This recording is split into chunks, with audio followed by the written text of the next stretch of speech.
So updates எல்லாத்தையும் kick of பண்ணி விட்றோம் நம்மளுடைய ரோமன் ரெயின்ஸ்லேருந்து. ஸோ ரோமன் ரெயின்ஸ் இப்போதைக்கு கரண்ட் டபிள்யூக்கு அப்புறமா ஃபியூச்சரை வந்து பார்த்தீங்கன்னா அட்ரஸ் பண்ணியிருக்காரு. கிட்டத்தட்ட ரிட்டையர்மெண்ட் டீசன் கூட சொல்லலாம். ஸோ அதில் ஸ்டார்ட் பண்ணி ரெசல்மேனியா 41 போத் நைட்டோடைய கிக் ஆஃப் மேட்ச் என்ன இருக்கும்ன்றதையும் வந்து பார்த்தீங்கன்னா ரிவீல் பண்ணியிருக்காங்க. எல்லாத்தையும் வந்து டீட்டெயிலாகவே பார்த்துடலாம். ஸோ கொஞ்சம் கூட ஸ்கிப் பண்ண பாருங்க. அப்போ சொல்கிற அப்டேட்ஸ் எல்லாம் உங்களுக்கு ஷார்ட் ஸ்வீட் அப்படி வரும். சரி ரைட், ஓகே, நம்ம டைமஸ் பண்ணாமல் வீடியோக்குள்ள மூவ் ஆகலாம். அண்ட் ஆல்சோ வந்து பார்த்தீங்கன்னா ரெசல்மேனியா 41 டே 1 ப்ரெடிக்ஷன் வீடியோ வந்து பார்த்தீங்கன்னா ஆல்ரெடி நம்ம சேனலில் ஒரு வீடியோ பார்த்தீங்கன்னா அப்லோட் பண்ணியிருக்கோம். Betting on match card possible speculations எல்லாத்தையும் வந்து பார்த்தீங்கன்னா டீட்டெயில் பண்ணி பேசியிருக்கோம்.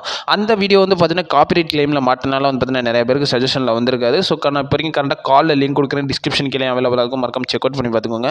ஆல்ரெடி ஒரு ஸ்ட்ரைக்கு இப்போ ஒரு கிளைம் வேறு. இந்த வீடியோ 2வது தடவை டேப் பண்ணியிருக்கேன். போன தடவை வந்து பார்த்தீங்கன்னா வாய்ஸ் ஓவர் வந்து பார்த்தீங்கன்னா கரெக்டாகவே வந்து பார்த்தீங்கன்னா ரெக்கார்ட் ஆகலை. ஸோ செகண்ட் டைம் பே பண்ணி அப்டேட்ஸ் எல்லாத்தையும் கிக் ஆஃப் பண்ணி விட்றோம் நம்மளுடைய ரோமன் ரெயின்ஸில் இருந்தது. ஸோ இப்போ வரைக்கும் கரெக்டாக ரோமன் ரெயின்ஸ் வந்து பார்த்தீங்கன்னா வேனிட்டி ஃபேருக்கு வந்து பார்த்தீங்கன்னா இன்டர்வியூ கொடுத்துருக்காரு.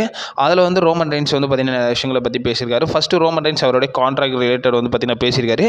ரோமன் ரெயின்ஸ் என்ன சொல்லியிருக்காருன்னா, அவர் கான்ட்ராக்ட் முடிஞ்சதுக்கு அப்புறமா 1 இல்லைனா 2 வருஷம் தான் வந்து பார்த்தீங்கன்னா ஓரளவுக்கு ஆவரேஜாக சண்டை போட போகிறேன்ற மாதிரி வந்து பார்த்தீங்கன்னா சொல்லியிருக்காங்க. அதாவது பர்ஃபார்மன்ஸ் கம்மியாக பண்ணுவேன்ற மாதிரி சொல்லல, அவருடைய அப்பியரன்ஸே வந்து பார்த்தீங்கன்னா கம்மியாக இருக்க போகுதுன்றத ரோமன் ரெயின்ஸ் பார்த்தீங்கன்னா சொல்லியிருக்காரு. ப்ராப்ளி அவர் ஹாலிவுட் போகிறார் போல. ஸோ அதனால தான் வந்து பார்த்தீங்கன்னா கொஞ்சம் அப்பியரன்ஸ்லாம் ரேராக இருக்க போகுதுன்ற மாதிரி வந்து பார்த்தீங்கன்னா சொல்லியிருக்காங்க. ஏன்னா நியூஸஸ் நிறையவே போய்கிட்டு இருக்குது, ரோமன் ரெயின்ஸ் ஹாலிவுட் பக்கம் போக போகிறாருன்ற மாதிரி. ரெசில்மேனியா 31 தலைவன் போக வேண்டியது. ஸோ வின்ஸ் மெக்மேன் தான் வந்து பார்த்தீங்கன்னா இழுத்து பிடிச்சி டபிள்யூல வச்சிருந்தாரு. ஸோ இப்போ வரைக்கும் கரண்ட்டாக வந்து பார்த்தீங்கன்னா ரோமன் ரெயின்ஸ் இதே வந்து பார்த்தீங்கன்னா அட்ரஸ் பண்ணியிருக்காரு.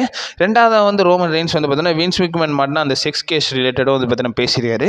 இந்த இடத்துல வின்ஸ் மெக்மேன் எந்த இடத்துலையும் ரோமன் ரெயின்ஸ் தாக்கல, பட் இருந்தாலும் வந்து பார்த்தீங்கன்னா அந்த பொண்ணுக்கு சப்போர்ட் பண்ணி தான் பேசியிருக்காங்க. இந்த மாதிரி சுச்சுவேஷன் எந்த ஒரு பொண்ணுக்கும் வரக்கூடாது. அது மட்டும் இல்லாமல் இப்போ வரைக்கும் கரெக்டாக அவங்க கம்ஃபர்டபுளாக சேஃபாக இருப்பாங்கன்ற மாதிரி நினைக்கிறேன்றத ரோமன் ரெயின்ஸ் பற்றி நான் பேசியிருக்காரு. ஆல்சோ சேம் ஷோக்கும் நம்மளுடைய ட்ரிபிள் ஹெச் வந்து பார்த்தீங்கன்னா அப்பியரன்ஸ் ஆயிருந்தாரு. அந்த இடத்துல ட்ரிபிள் ஹெச் பற்றி என்ன சொல்லியிருக்காருன்னா, ரோமன் ரெயின்ஸ் தான் ரியல் நீடில் மூவர்ன்றதை வந்து பார்த்தீங்கன்னா சொல்லியிருக்காங்க. டபிள்யூல டிக்கெட் செல்லிங் வரும்போது அவர் ஒரு நீடில் மூவர்ன்றதை நம்மளுடைய ட்ரிபிள் ஹெச் பற்றி எக்னாலஜ் பண்ணியிருக்காரு. ரெண்டாவது அப்டேட் பொறுத்த வரைக்கும் நம்மளுடைய cult of personality CM Punk related தான். ஸோ ரெசில்மேனியா 41 மெயின் ஈவென்ட் பண்ண போறாரு. நைட் 1 மெயின் ஈவென்ட்ல ஒரு ட்ரிபிள் த்ரெட் மேட்ச் நடக்க போகுது.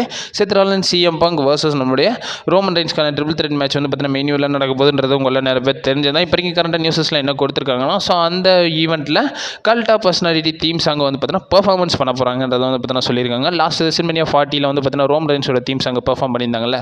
ஸோ அதே மாதிரி வந்து பார்த்தீங்கன்னா நம்மளுடைய சிஎம் பங்கோட தீம் சாங் வந்து பார்த்தீங்கன்னா பெர்ஃபார்மன்ஸ் பண்ண போறாங்கன்றத சொல்லியிருக்காங்க. இது வந்து நமக்கு பிடபிள்யூ இன்சரே வந்து பார்த்தீங்கன்னா சொல்லியிருக்காங்க. ஸோ இந்த அப்டேட்ல இது வந்து பார்த்தீங்கன்னா சொல்லியிருக்காங்க. ஆல்சோ மெயின் அப்டேட் பொறுத்த வரைக்கும் ரெசில்மேனியா 41 போத் நைட்டோட கிக் ஆஃப் மேட்ச் ரிலேட்டட் பார்த்துடலாம். ஸோ இதுக்கு ரிலேட்டட் நமக்கு அப்டேட்ஸ் கொடுத்துறது வந்து பார்த்தீங்கன்னா ரெசில் ஒர்ட்ஸ் தான். ஸோ அவங்க வந்து அப்டேட்ல என்ன மென்ஷன் பண்ணியிருக்காங்கன்னா, இப்போ வரைக்கும் கரெக்டாக டே 1 கிக் ஆஃப் மேட்சாக வந்து நம்மளுடைய குந்தர் வர்சஸ் ஜேவுஸோக்கான வேலை சாம்பியன்ஷிப் மேட்ச் தான் வந்து பார்த்தீங்கன்னா கிக் ஆஃப் மேட்சாக இருக்கும்ன்றதை கன்ஃபார்ம் பண்ணியிருக்காங்க. நைட் 2 பொறுத்த வரைக்கும் நம்மளுடைய IYO SKY versus Bianca Belair versus Rhea ரிப்ளேக்கான விமன்ஸ் டபிள்யூ சாம்பியன்ஷிப் மேட்ச் தான் வந்து பார்த்தீங்கன்னா கிக் ஆஃப் மேட்சாக இருக்கும்ன்றதை வந்து பார்த்தீங்கன்னா கன்ஃபார்ம் பண்ணியிருக்காங்க. இது எல்லாமே வந்து பார்த்தீங்கன்னா செப்பரேட் நைட்ஸோடைய கிக் ஆஃப் மேட்சாக இருக்கும்ன்றதை வந்து பார்த்தீங்கன்னா கன்ஃபார்ம் பண்ணியிருக்காங்க. இதை பற்றி உங்களோட ஒப்பீனியன் என்னன்றது மறக்காம கமெண்ட் பாக்ஸில் மென்ஷன் பண்ணிவிடுங்க. ஸோ அப்கமிங் வீடியோஸ் வரும். அண்ட் ஆல்சோ வந்து பார்த்தீங்கன்னா நைட்டோட ப்ரெடிக்ஷன் வீடியோ வரும் இன்னைக்குள்ள. நீங்கள் மறக்காம நம்ம சேனலில் ஸ்டே பண்ணிடுங்க. And also stay safe.